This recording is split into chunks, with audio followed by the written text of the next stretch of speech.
Teman-teman, saat teduh edisi 61 ini melanjutkan kisah Yusuf. Yusuf yang dibenci saudara-saudaranya karena sikap pilih kasih ayahnya, juga karena mimpinya. Nas kita adalah kitab Kejadian pasal 37 ayat 12 sampai dengan 36. Saat hidup kita masuk ke dalam lubang penderitaan, Yakub tidak peka terhadap keadaan. Semua orang egois memang tidak akan peka terhadap keadaan, sebab fokusnya adalah dirinya sendiri. Karena itu, Yakub menyuruh Yusuf pergi ke Sikem untuk melihat keadaan saudaranya yang sedang mengembalakan kambing domba di sana. Ayat 13 dan 14 mengatakan, "Bukankah saudara-saudaramu menggembalakan kambing domba dekat Sikem? Marilah engkau kusuruh kepada mereka." Saud Yusuf, "Ya Bapa." Kata Israel kepadanya, "Pergilah engkau melihat apakah baik keadaan saudara-saudaramu dan keadaan kambing domba, dan bawalah kabar tentang itu kepadaku." Sikem menakutkan bagi Yakub. Beberapa tahun yang lalu, secara licik dan keji, anak-anak Yakub membantai semua laki-laki di kota itu, dan dia takut terhadap pembalasan dendam. Maka dia menyuruh Yusuf untuk menyusul saudara-saudaranya.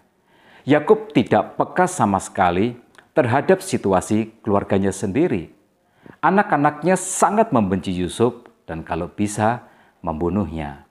Tetapi Yakub tidak dapat merasakan suasana buruk yang ada di dalam keluarganya.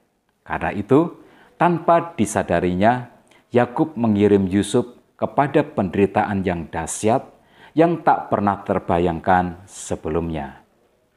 Entah ide siapa, Yusuf berangkat dengan memakai jubah yang maha indah.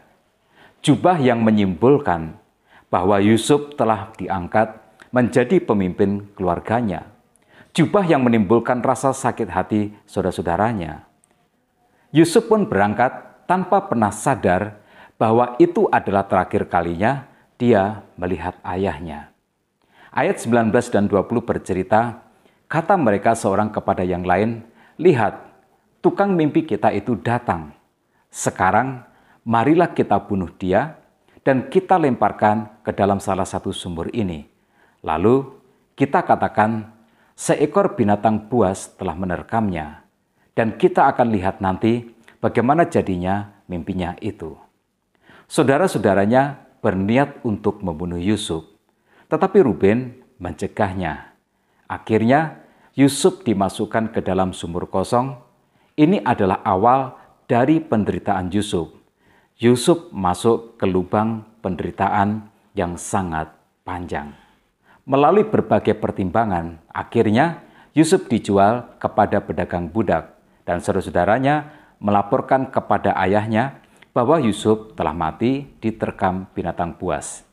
Kita harus belajar dari kisah ini, karena ini sangat penting sekali. Apa yang membuat seseorang bisa masuk ke dalam lubang penderitaan? Yang pertama adalah sikap egois. Yakub dibutakan oleh sikap egoisnya.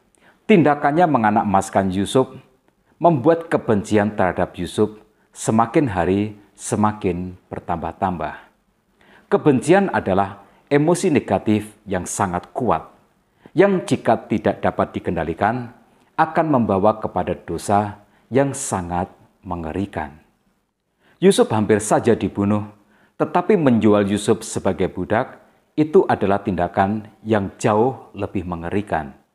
Budak tidak memiliki harga sebagai seorang manusia. Budak sering disetarakan dengan binatang.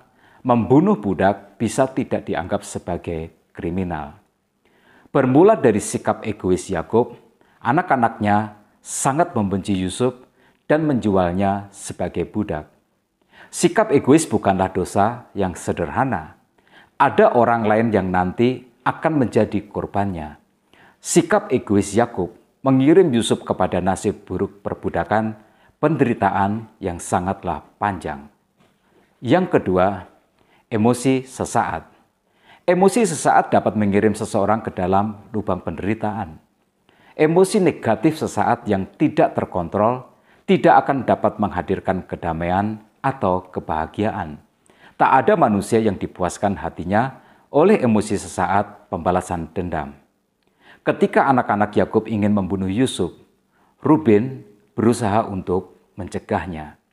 Dalam ayat yang ke-22 Ruben berkata, "Janganlah tumpahkan darah, lemparkanlah dia ke dalam sumur yang ada di padang gurun ini. Tetapi janganlah apa-apakan dia." Maksudnya, hendak melepaskan Yusuf dari tangan mereka dan membawanya kembali kepada ayahnya. Ya, Ruben memiliki batas untuk bersikap dendam kepada adiknya.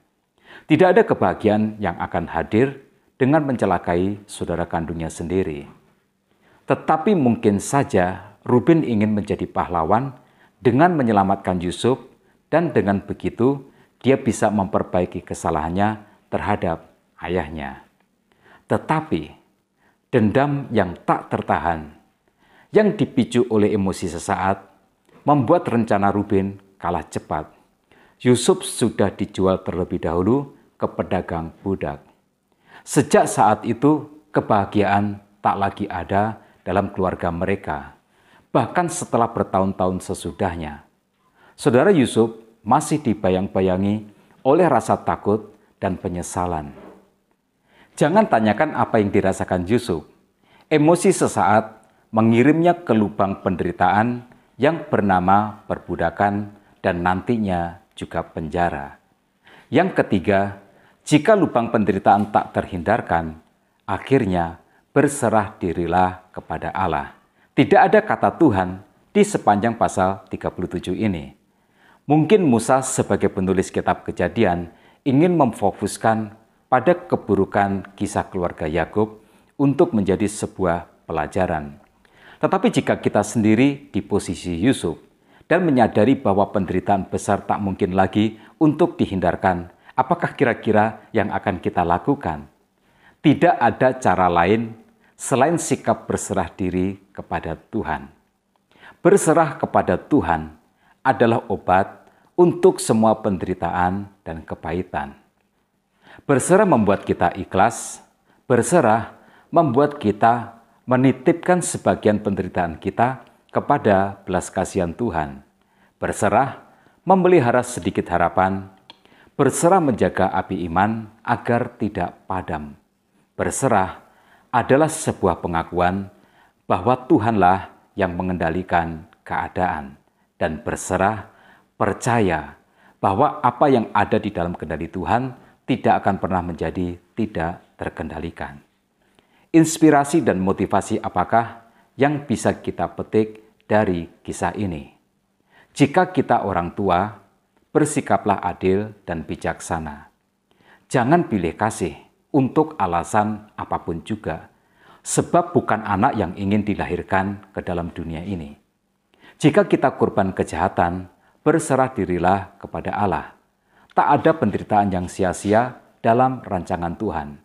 Seperti pada kasus Yusuf, setiap penderitaan kita akan semakin mendekatkan kita kepada kemuliaan. Tetap semangat dalam kehidupan. Tuhan Yesus memberkati kita semua.